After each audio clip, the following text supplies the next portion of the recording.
Actually, there's a guy that was like a couple seats over that when I died, he was like, "That's what she deserves," or something like that. Like totally just like, yeah, right where you belong.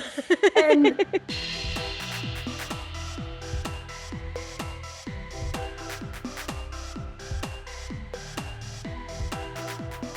Hello, friends. Welcome back to Shut Up, Tell Me More. I have such a fun guest today, actress and scream queen, Ana Laurie. Ana has had an amazing career. She's currently starring in Final Destination Bloodlines, which is in theaters right now. Go out and see it. And Black Phone 2, which comes out in October. You'll probably recognize her from CW's Gotham Knights or as Carrie in All American. She's also appeared alongside Brendan Fraser in HBO Max's Doom Patrol. And she is 1 degree of separation from Kevin Bacon, having starred in They, Them, which is on Peacock. If you haven't seen it, it is a must watch. We're going to talk big breaks, bold choices, mental health, and what it's really like to survive in Hollywood on and off screen. Without further ado, here's my interview with Ana Laurie. Ana Laurie, welcome to the podcast. I'm so happy you're here.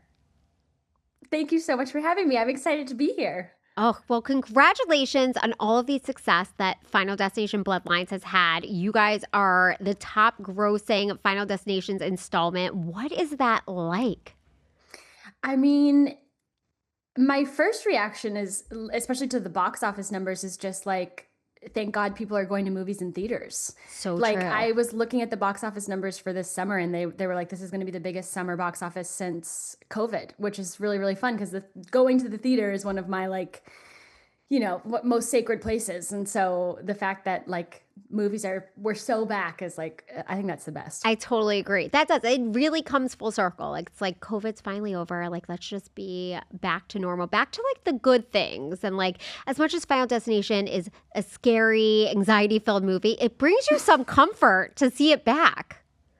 I feel like I've been telling people it's not as bad as other horror movies. That It doesn't feel icky and creepy and slow. Although I also, I like movies like that as well. But it feels very like it's shocking, it's fun, and death is doing stuff. So it's kind of like, oh, there was an accident. Like it doesn't feel like someone, you know what I mean? Like there's not someone hunting people down. And so I feel like it's a little easier for, even if you're not the biggest horror fan in the world, I feel like you can watch this movie and have a good time. Yes, and it's such a part of like so many generations' lives. Like I feel like I Yeah. saw it. It started 25 years ago. I remember when the first one came out with Devon Sawa, like a heartthrob of life. So I know.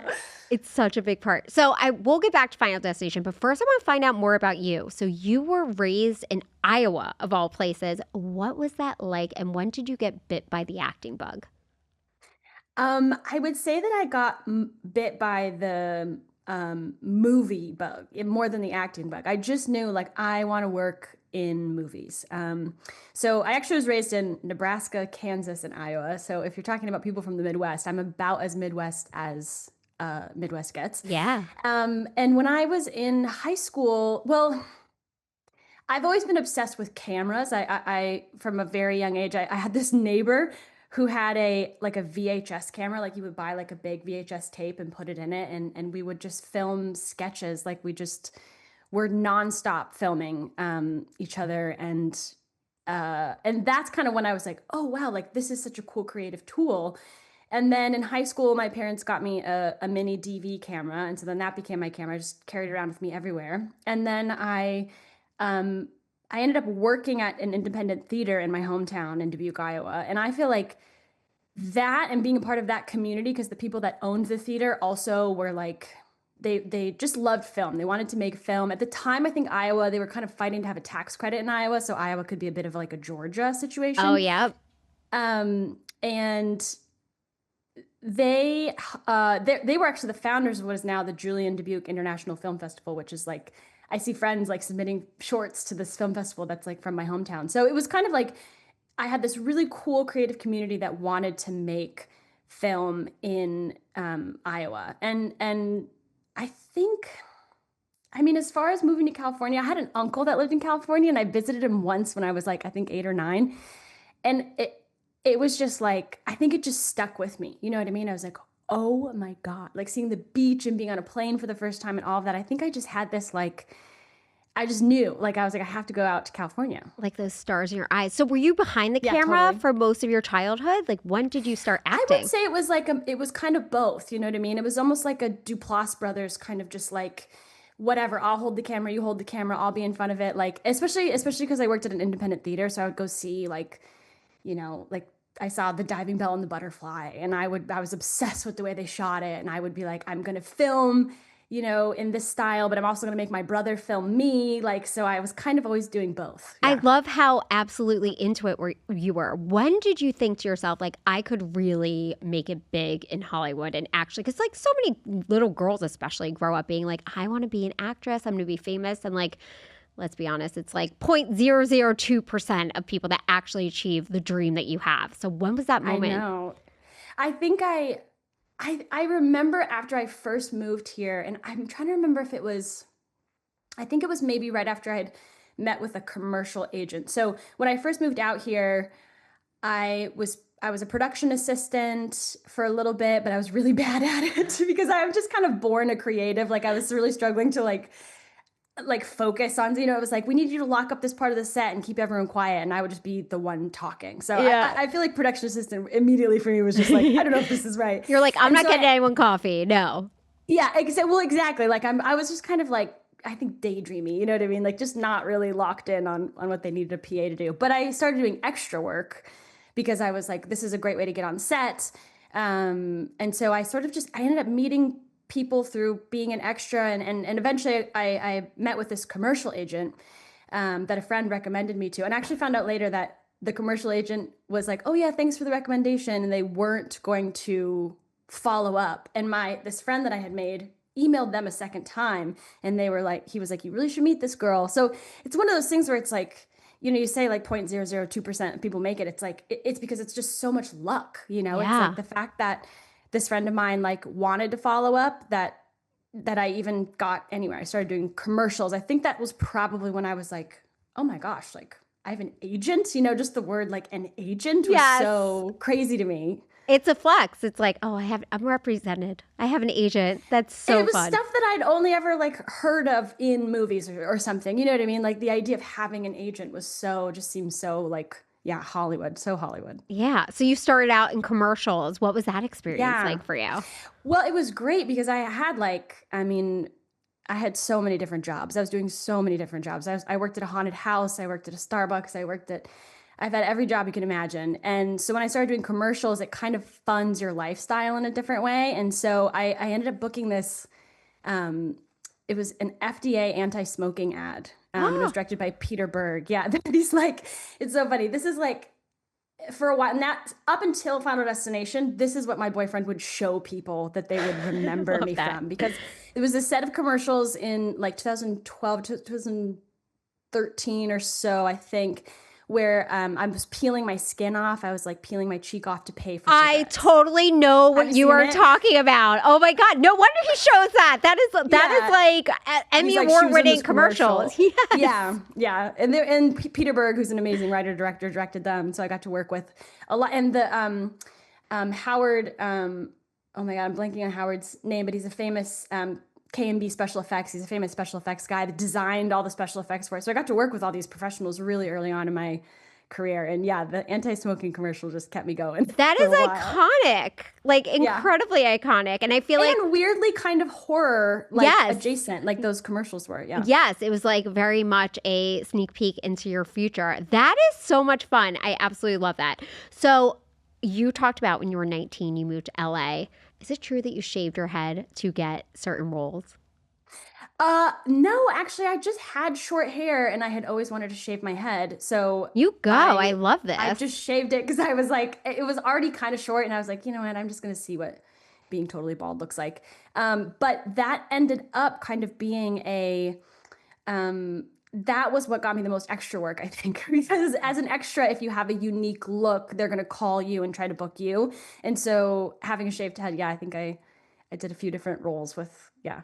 And I know Shit one tag. of those roles was Community. What was it like being Yes. on that set with Allison Brie and just Danny Glover, all the different people that were on that show? I was just in one tiny little scene that had Jillian Jacobs. We were opposite Jillian Jacobs for this one little scene. It was just a group of anarchists, um, and so it was just a little tiny blip. But it was cool to be on a professional set. Those are some of my best like memories of those early experiences. Was just learning because I mean, there should be, I've thought about writing a book on this. Like, just how a set works is such a learning curve when you first get to a professional set. And so, Yes. between extra work and commercials, I feel like by the time I was taking on bigger roles, I was so familiar with just, like all of the positions in the camera department and how the wardrobe fitting is going to go and how to time your day, right? Like when I first started, I would be like, I just didn't know that the days were going to be so long. And so it was like, I would be like exhausted by like 7 a.m. and I'd be like, I'm so tired. And then as you get to know, how the day goes more, you kind of, what do I want to say? Like, plan your energy for the day. But anyway, just those like sort of technical things of like, oh, okay, the day to day of how it works. Yeah, I don't think a lot of people know that. I think that would be such a good book. How long are those days, by the way? Because you said 7 a.m. you're already tired. So, Yeah, I mean, some of the days, especially when I was like shooting a TV show, some of the days were like, I mean, I probably one of my longest days, probably 17 or 18-hour days. Like usually they're not back to back to back, but yeah, they're long, long, long days. oh my gosh, I feel like as a viewer, we have such a lack of appreciation of how much hard work goes into that. You have been on set with some like incredible talents, like Brendan Fraser. By the way, you are 1 degree of separation from Kevin Bacon. Have you thought about that? Yeah, yes. That's a Yeah. big deal. You know, like six Well, degrees of is it one separation. degree or is it 0 degrees? I think isn't 0 degrees if you are Kevin Bacon? I don't Okay, know. that makes sense. I Yeah. don't Okay. know. So only I one could be person is wrong. 0 degrees. No, that sounds right. That sounds right. Yeah. Yeah. 1 degree away from Kevin Bacon. Yeah. Oh my God. And now I am 2 degrees away. So thank you so much for the upgrade. I totally appreciate it. Out You're of welcome. all the amazing talents that you worked with, is there someone special that you've learned so much from on set? Wow. That's so interesting because the person that comes to mind first and foremost is Sheila Taylor, who is a producer on Final Destination. She is one of the most just generous with her knowledge. Like, as these actors that I've worked with are amazing, but I had a very short windows. I didn't have any like scenes with Kevin Bacon in that movie, so I just sort of was around him. And Brendan Fraser was really amazing to work with, and very special actually on Doom Patrol because Brendan Fraser normally just does the voice of that character. So he was not always on set in person, so it was kind of a special episode. But yeah, I think I just like I said, like I love behind the scenes stuff so much. So when when I'm on set as an actor, if they'll let me, I'm always trying to sit at Video Village with the directors and producers and just watch the takes and see how they're doing stuff. And yeah, I because I just love love that. the way the whole sort of ecosystem works. I'm obsessed with it. I love how you're such a student of film as well as an actress. Do you eventually hope to direct and produce? Yes, yeah, totally. I think every job in the film industry is kind of its own mountain to climb, and so I feel like now I'm sort of at a place with acting where, yeah, I'm ready to start sort of the next mountain of directing or producing. I would like to write, but writing is just so hard. It's like the famous quote, which is like, I hate writing, but I love having written. So yeah, I'm working on short projects right now. I wrote a short film and I'm applying for funding for that, and I'm going to direct that. So yeah, just baby steps. That's a huge deal. And you are so young. You have so much ahead of you. That is so awesome. So, literally, when I was reading about your story, I heard like the Miley Cyrus song, like I hop off the plane in LAX with a dream in my cardigan. So, No, there's also a 30 Rock clip where this girl from I think literally Iowa gets off a bus, and I think in the next scene she's like already crying and maybe like I can't remember what's happening, but there's like she like gets off and she's singing and just gets off this bus. Whenever I say I'm from Iowa, I just picture that scene. yes, 100%. So, when you decided to come to LA, did you have a backup plan or were you like, this is going to work? I'm going to make it happen and just go? No, I did not have a backup plan. I think I just yeah, I think it was just like one step at a time. Yeah, and I guess I'm lucky that I didn't have parents that felt that I needed to be doing something else. You know what I mean? They were very supportive in letting me just sort of follow this adventure. So that was good. I never had any like pressure. You know, no one's ever called me and told me to come home. You know, like I'm really lucky to just have a family that's like they're all kind of like, you know, artist types. So they're like, yeah, sounds great. You know, go Y- for it. You are so lucky. And I love that you mentioned that. So good job, parents. So, how do you view now that you are in Hollywood, celebrity culture and fame and that whole aspect of it? Um, I guess man, that's kind of a tricky question. It's I think when I was younger, I thought I would like it more. How do I put this? Yeah. To me now where I am, I really am I'm just interested in being a creative. I'm not really interested in so much being in the public eye. And so my favorite moments really are when I'm on set. That's really like where I'm lit up. But the other part of it is that, you know, especially with Final Destination, talking about a movie that you had so much fun shooting and that came out so good is really fun. So I have enjoyed that part of it. But yeah, I think I'm not I'm very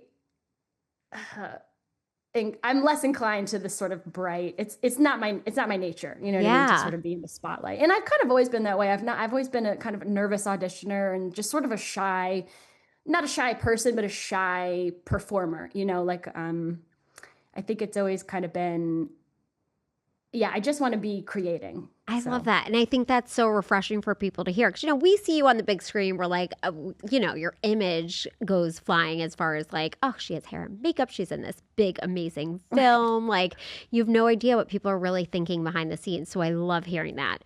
So I do want to switch gears and talk about Final Destination. This is yeah. the sixth installment of that crazy, amazing legacy film.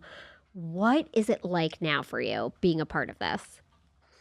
I mean, it's really cool. It's like it's one of the, you know, legendary horror franchises, you know what I mean? It's up there with the Screams and people have been really really really excited for this new movie. So I think especially when I like joined, actually, you know, I read the script. I think I read the script. I'm trying to remember if it was before I had watched the movies because I know I auditioned for the project and then watched the movies before I shot, but I'd never seen any of them before I like auditioned. I knew of them. I Wow. knew they're kind of like, you know, they're ubiquitous in pop culture. Like you can't Yes. like live your life without knowing kind of what a Final Destination movie is. But I think I watched the movies and then read the script maybe because I remember when I read the script for the first time. Excuse me. Um, I remember when I read the script for the first time that it was I was like, this is we're in good hands. Like this is gonna be good. You know what I mean? This is like it has all of the ingredients that a Final Destination movie should have. So then the fact that the directors then took it to a whole nother level and just I mean, the first time I saw the movie, I was like, this is such a good movie. Like this is such a fun, exciting, nonstop movie. I love that. What is it like though? Say so without giving anything away. Your character dies in a very vivid, gruesome way. What is it like watching? I wish I could say it, but what is it like watching that happen to you on screen? Um, I mean, the thing about the Final Destination movies is that they do a lot of the special effects practical. So I did get to, for the most part, watch that happen to me on set because they had created, I'll just give away that my head is in some way Yes. damaged. Yes. Yes. So Yes. they made a device, they built this device that like uh, looked on the day almost as gross as it looks in the movie. Like it, the practical effects that they go to, like I had a fake arm, I had two fake heads. They painted the moles on my arm to match, like when I was wearing it, you could forget that it was not your arm. I mean, it looked like my hand. It looked exactly like it was really nuts. It's It was really so nuts. amazing the work that they do for that. So wait, were you like holding up like two Annas? Like were you able to hold up your own head? Yeah, I have a photo. I'll send you this photo I have Yes. of me smiling next to my head. Yeah. Yes. Oh, how much fun is that? So, this is the sixth installment. Being that it's 25 years of this franchise, technology has advanced so much. How much of what we see is practical props versus CGI?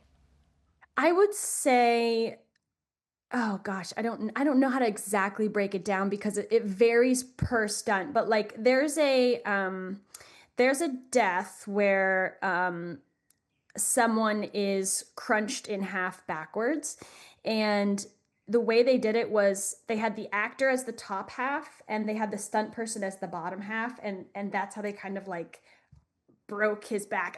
And watching it in camera, they sewed his pants to his stunt doubles, his shirt to his stunt doubles pants, and I'm describing this so weirdly, but I it was love like this behind the scenes.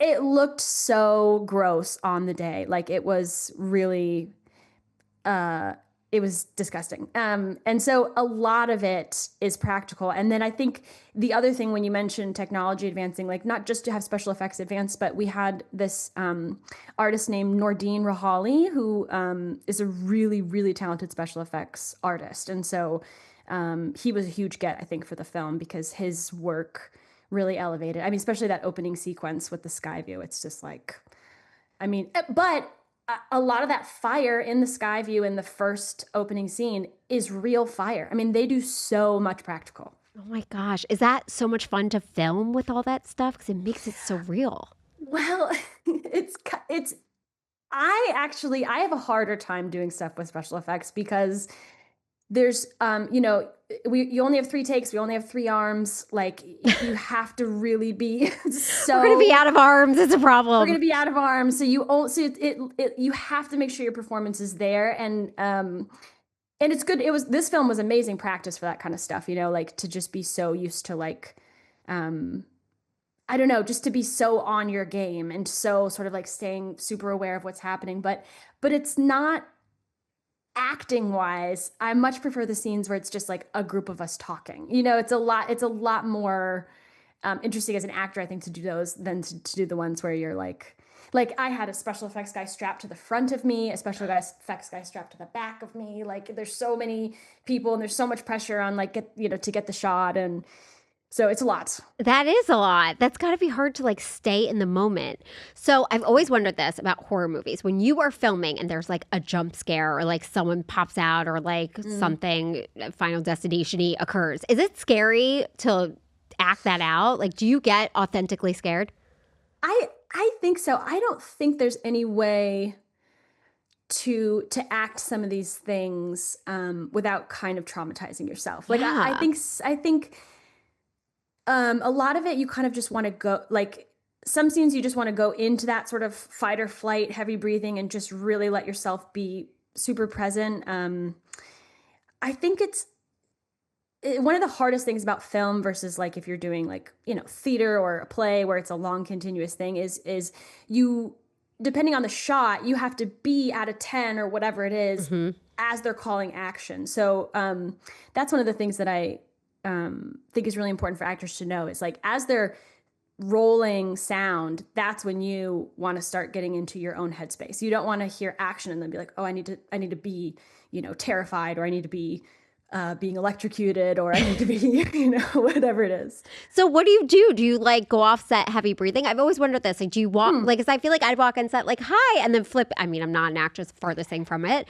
So how do you get into that 10 that you were talking You about? have to be able to have sort of like a mental space that you can go to. I actually had on a movie one time. I had a like a wardrobe assistant who thought maybe I was upset, and so they kept coming around to try to cheer me up. And I was like, I almost had to. I didn't have to tell them, but I almost wanted to tell them like, oh no, like please leave me alone. Like I'm just getting ready. Like Yeah. it's totally well-meaning, but they could see like my energy had totally shifted and whatever. So, um, yeah, I think it's about. I mean, there's a few different ways I think that actors do it. Like some people, if you're really connected to the character and you're just imagining that character in that circumstance, sometimes that's enough to just to terrify you or break your heart or whatever needs to be there. I think sometimes you want to set up other triggers for yourself, like, have a sad song to listen to, or just have Yes. some kind of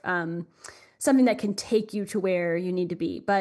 Um, but this is a lot of, like, I feel like I've had to do a lot of scenes sort of in a vacuum, like by myself. Mhm. If you're acting with someone else, a lot of those things get taken care of for you. Like acting in tandem is so much more exciting, I think. It's got to be emotionally exhausting. Are you just so tired after filming something like this? Yeah, it can be. Yeah, it is.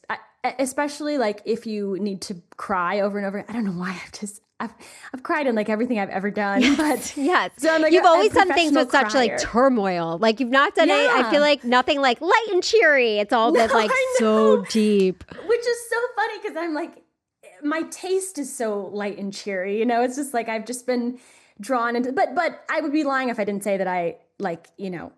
I have an emotional depth. I can Yeah. understand why I find the characters that I do, because I can really empathize with a lot of this. So yeah, I think if you're crying over and over again, eventually you want to use a tear stick. Maybe, I don't know if that, some people think that's controversial, but I think like if you need tears, Yeah, and there at a certain point your body's like, I'm not making tears anymore, you switch to a tear stick, and then so at the end of the day you're like, I'm tired, my eyes are all minty, like I'm exhausted, I'm bloated. Like I need to go to bed. yes, and then do it all the very next day. That is Yeah. so much. So you mentioned that's not necessarily your taste. What do you watch?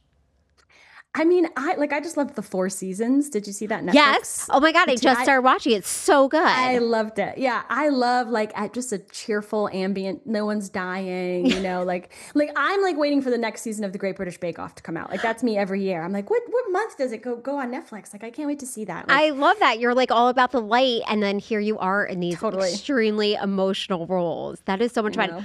know. Going back to Final Destination, did you hear about real life Final Destination? What happened in Argentina?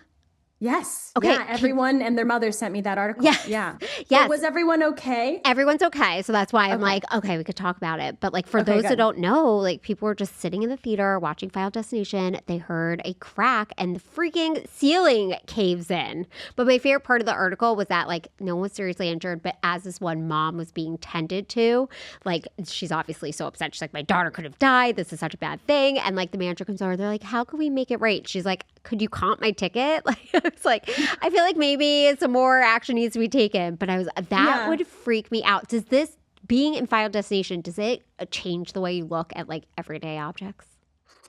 I think it does when you're really in the thick of it. Like I've seen people like after they leave the theater, they're really kind of in that headspace. And I think during filming it, I was like I didn't realize it at the time, but like I would not stand within tripping distance of like a full glass window, like I would like, take the stairs or like, and it is weird when you're filming it and things are like at one point in the building I was staying in, like the fire alarm was going off and I'm on like 17th floor or something. And I'm like, oh my God, now I have to, those things freak you out even more like while you do it. But I just saw it in the theater the other day and, there was like construction. The theaters next to our theaters were being worked on. It was like all blocked off and there's scaffolding and stuff. And in the fourth one, I don't know if you've seen the fourth movie, but a movie theater that's under construction blows up into the theater where there's this famous line where she was like, I was born to see this movie. And like, then the theater blows up on her. And I was like, this is so crazy that I'm walking by this right now. It's always the line before it happens, like your line Mm-hmm. before it Yeah. happens without giving too much away. I know it's so hard. What is it like for you watching the entire film? Like, are you looking at the audience? Are you like just so in it and focused? Well, I've seen it 5 times now, so it's a little different every time. Yeah. I saw it in like a pre-screening, and at one point I did turn back to the producers, just like Yeah, like look what you because I was just did. so Yeah, it's excited. amazing. Yeah.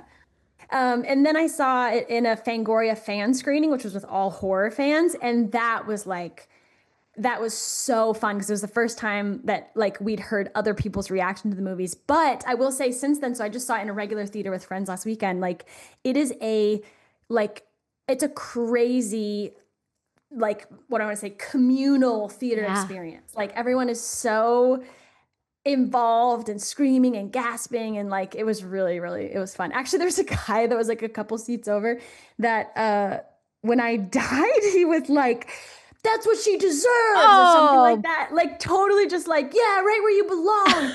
And I was like, This is so funny because this is just from an actor's perspective. It was the first time that I was like, oh, do people not like my character? Because when you're like going at a character from internally, you're like always empathizing. Like I'm so clear, even when I've played, like basically villains, I'm like completely on the inside of their mind. I never think of Yeah. myself as a villain. So I was like, oh no, do people? And then I was like, oh yeah, maybe she is kind of like, I maybe love people do it. think I she's a wish you wrote bitch. back like she's a nice girl underneath it all. And that's kind of what Be I was nice in to my head. I her. was like, oh wait, am I a bad guy? Oh my gosh, am I the villain? I love Yeah, it. exactly. Yes. That is so much fun. I absolutely love hearing these stories. So, do you believe, just like overall Final Destination thinking, do you believe that our fate is planned out for us, or are we someone that makes our own luck? Hmm. I think we make our own luck. But I will say that I believe in fate as much as um, you know, I'm trying to decide how deep to get. There's a Thich Nhat Hanh story from this like little book of stories that I just love, and it's a little like parable about like a farmer who like broke his leg, and everyone said, "Oh, how sad for him." And then it was like he like there was a draft for a war, and he couldn't be drafted because his leg was broken. And then everyone said, "How lucky of you!" And it was just kind of this like it flips the story, like something bad happens, and but then it ends up being a good thing later on. So I think I feel that way about fate, where I'm like, what's meant for you is coming to you. There is sort of an order, like but I don't think it's like predetermined. Like I Yeah. think there's some we can affect it. That makes total sense. I love that. I love how deep you are. Like It's I like a like very deep answer for Final no, Destination. it's so good. I mean, look, there's feeling in this movie as much as it's like very like things are constantly happening that won't happen in real life. It still is like a very like there's depth to this It's an story. emotional movie. Yeah, I felt quite Yes. I when I saw the ending for the first time, I was really moved. And I was like, is this just because I know those actors and they're just doing so good? Like but I think yeah, it's resonated with people in a way. Like That's the coolest thing ever. I it's very heartfelt. saw on your social media your family watching it for the first time. Is your mom okay? Like, do we need to go She's and give her a okay. hug? Like, I Yeah. can only She's imagine. okay, but she at the beginning she leaned over and she was like, "So how much gore is in this?" And I was like, and I had told her, I was like, "You guys, like this is not going to be fun for you to watch. Like it's going to be really intense." And then she was like, "Well, like Jurassic Park, like is it kind of like?" And I was like, "No, Yeah, it's no, like no. really bad." Like but like I said, it's also it's fun, and she was covering her eyes at the parts that were really bad, and I think you can just if you're just listening to the sound, you get the gist of what's going on. Like you could definitely it's a movie you could watch between your fingers if you need to. Yes, Like so true. So true, but it's done so well. So it's like you got it. I mean, eyes wide open, especially in the death scenes, because it's like hearing how they did it is just amazing because it looks so freaking real. So I I can know only it's imagine disgusting. for I can't every. imagine seeing it and not knowing how it was done. Like when I watch it and I'm like, oh yeah, Yes. haha, I was there, I saw it filmed.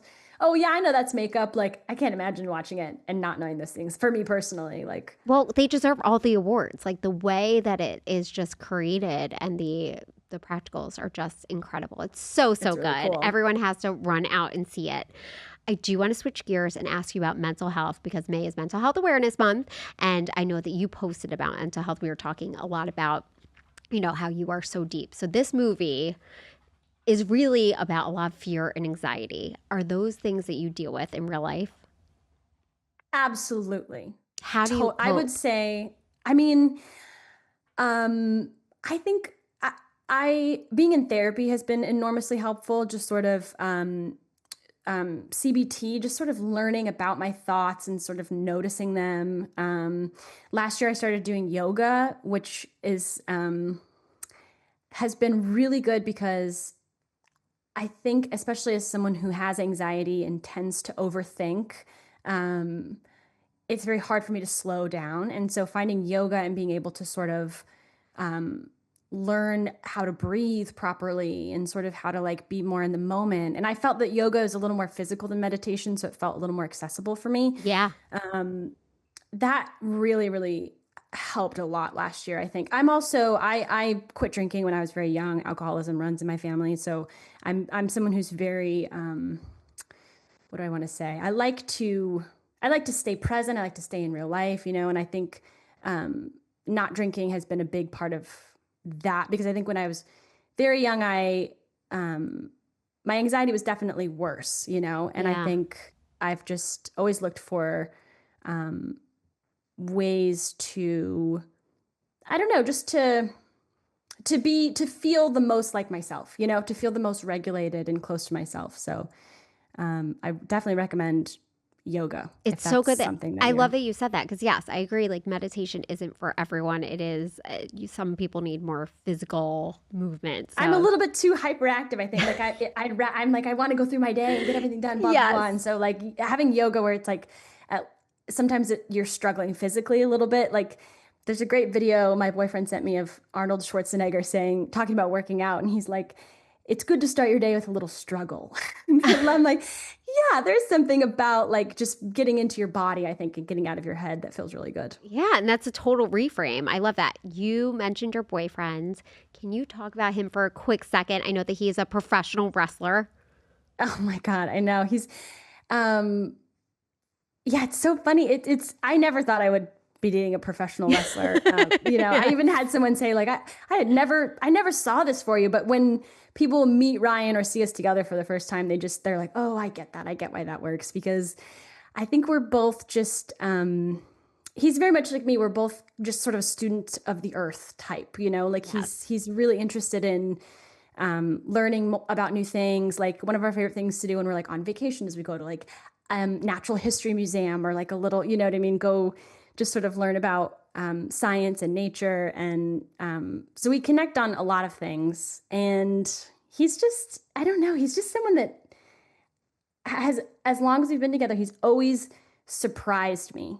And I think that's something that, especially because we're both kind of, what I want to say, like nerdy, sort of like I intellectual love it. types. Like Yes. there's something about like someone who just is always like interesting me, like Yeah. that's one of the things I love He about him the most. stimulates you in many ways, but emotionally, of Yeah. course, which is the best. When you are watching him wrestle, are you freaked out? Because I know Oh my obviously God. it's Oh, it's crazy hard to watch, I right? hate it. No, I hate it. Yeah. I'm like a fan of WWE. It's a Pam fun fact.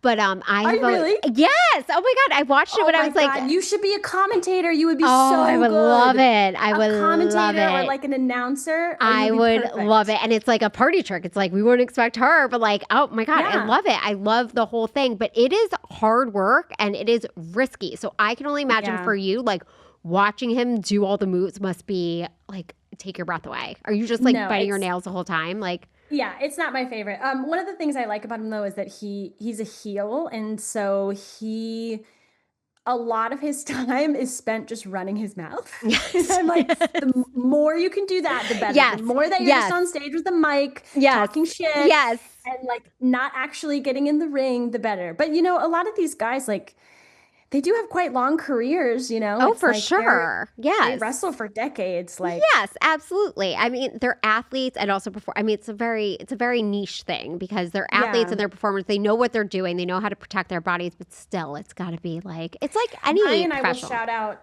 He has a master's in English. A lot of people might not expect that about him. Yeah, That is he a has a. fun fact. I love that. Mhm. So he's And like, so he loves the talking. Yeah, yeah, he's extra good he's at really talking good at the shit. talking part. Yeah, yeah. Oh, that's so much fun. I love that so much. So I want to get back to you and your acting career. So you are going to be in Black Phone 2. Do we see Ethan Hawke returning in this one? Yes, there's going to be a lot of the cast from the first one that will also be in this one. I don't think I can say very much about the film itself, but it has been one of my favorite experiences on set to date because it's working with Scott Derrickson, who directed it.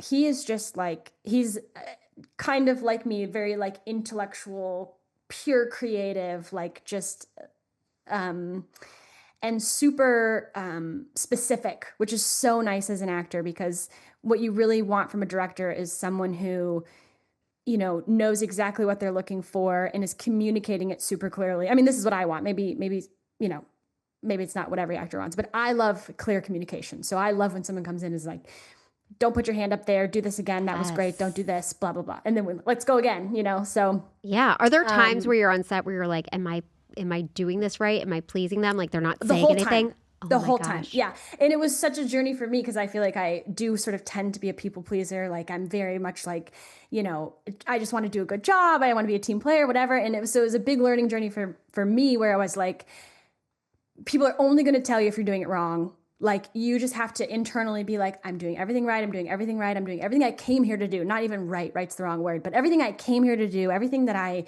you know, meant to get out in this scene. I'm here doing it. You kind of have to have goals other than everyone telling you did a good job all the time, because I think Right. often they just forget, Yes. like they're not thinking about you. They're just thinking about moving on to the next thing.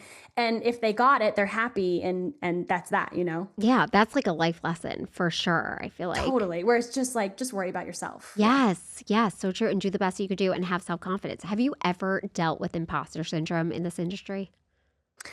Oh my God. Yeah. I mean, I think probably the whole time, like, um, Even now, I mean, you are a major actress. Like, do you need me to show your IMDb? I will. I know, but I don't think it's just me that as an actor you're always like, well, that was the last time I'm ever going to work. Yeah. Probably never going to work again. I don't know if you ever get over that. Like because creative work is so like when you're done with it, you're back to square one. Like even if you start a new project, like you have to start that project from square one. So but I don't know, I think there's something to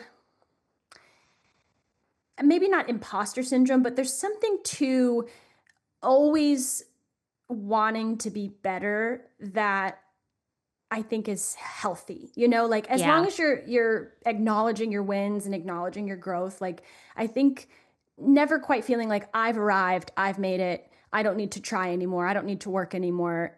I don't ever want to feel like that. So Yeah.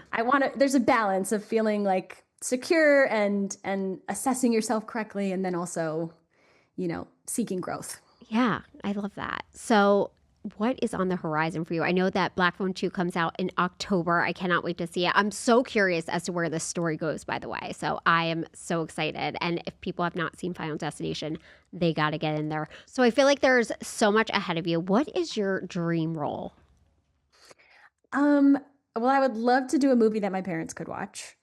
I would love to do like a rom-com or something lighter like that. But I also would do more horror. I love working in horror too. And I think for me, it's just about who I'm working with, I think too. Like if there's a good team behind it or, I love working with people I've already worked with before. Like, You yeah, worked with it's some kind good people. So, yeah, yeah. absolutely. Oh my gosh, that is so much fun. Do you consider yourself a scream queen?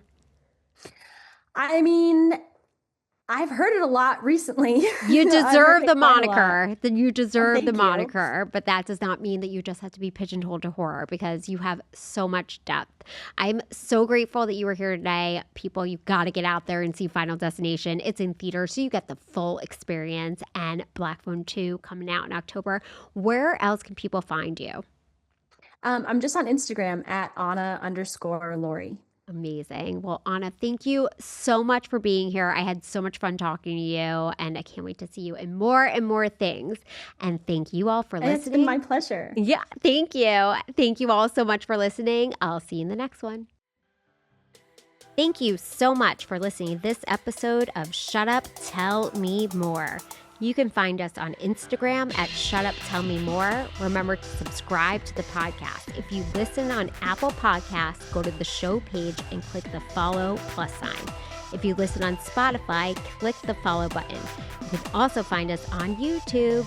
You'll automatically receive new episodes as they come out, as well as updates. Doing this also helps me algorithm land, so thanks in advance. Lastly, give me a 5-star review, and I'll be so, so grateful. See you in the next one.